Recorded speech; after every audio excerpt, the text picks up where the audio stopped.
Assalamualaikum warahmatullahi wabarakatuh. Saya Luisa Dwi Amanda dengan NIM 2305135193 dari kelas 23A. Di sini saya akan menjelaskan materi tentang sistem tanam paksa. Pada abad ke-19, Belanda menguasai wilayah Hindia Belanda sekarang Indonesia. Kondisi ekonomi Belanda saat itu sedang krisis. Muncullah sistem tanam paksa sebagai upaya mengatasi masalah keuangan. Rakyat Indonesia harus menyediakan tanah pertanian untuk tanam paksa. Tanah yang disediakan tidak boleh melebihi 20% dari total lahan. Hasil panen dianggap sebagai pembayaran pajak. Petani Jawa terpaksa menanam tanaman komersial seperti kopi, gula, dan nila. Mereka kehilangan lahan untuk tanaman pangan. Sistem ini menimbulkan penderitaan bagi masyarakat. Bidang pertanian terpengaruh karena fokus pada tanaman ekspor. Bidang sosial mengalami ketidaksetaraan dan penderitaan. Bidang ekonomi juga terdampak karena hasil panen diambil oleh pemerintah Belanda. Banyak petani Jawa yang tidak setuju dengan kebijakan ini. Mereka melakukan perlawanan dengan menolak menanam tanaman komersial.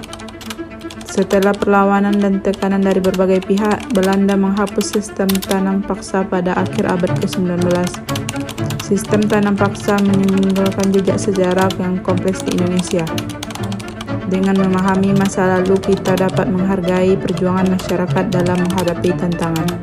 Meskipun sistem tanam paksa ini bersifat kejam dan menyengsarakan masyarakat Indonesia, tetapi ada beberapa dampak positif. Yang pertama yaitu rakyat Indonesia jadi mengenal berbagai teknik menanam dan jenis-jenis tanaman baru. Kemudian adanya peningkatan jumlah uang yang beredar di pedesaan sehingga memberikan rangsangan bagi tumbuhnya perdagangan. Selanjutnya munculnya tenaga kerja yang ahli dalam bidang perkebunan dan pabrik di desa. Dan bagian tanah rakyat yang ditanami tanaman perdagangan dibebaskan dari pembayaran pajak tanah. Dan adanya fasilitas dan pembangunan infrastruktur yang digunakan dalam tanam paksa seperti jalan, jembatan, pelabuhan, pabrik, dan gudang. Adapun dampak negatif dari tanam paksa ini adalah penanaman padi jadi terganggu karena waktu untuk budidaya tanaman perdagangan ekspor bersamaan dengan persiapan lahan padi. Selanjutnya yaitu menghambat perkembangan desa dikarenakan penduduk lebih senang tinggal di desa dan kurangnya wawasan. Selanjutnya adanya sistem upah dan paksaan bagi rakyat untuk menyerahkan tanahnya sebagai pembayaran pajak. Selanjutnya yaitu masa ekonomi liberal di mana pada masa ini Hindia Belanda terjadi pada 1870 sampai 1900 yang ditandai dengan diberikannya peluang kepada pemula swasta untuk menanamkan modal dalam kegiatan usaha di Hindia Belanda. Para pelaku usaha ini baik dari Belanda maupun negara Eropa lainnya menanamkan modal di industri seperti kopi, teh, gula, dan kina baik di Jawa maupun di luar Jawa. Pada masa pemerintahan sistem ekonomi liberal, sistem kerja paksa sudah dihapuskan. Dengan dibebaskannya swasta menanamkan modal dan pengaruhnya membuat perkembangan ekonomi Hindia Belanda maju sangat pesat terutama di Jawa. Sistem tanam paksa yang diberlakukan sejak tahun 1830 oleh Van der Bos memang memberi dampak besar bagi Belanda yang mengalami kekosongan kas negara pada masa itu. Namun berjalannya waktu banyak yang menentang penerapan sistem tanam paksa yang dianggap tidak manusiawi terutama dari parlemen Belanda dari kaum liberal dan humanis.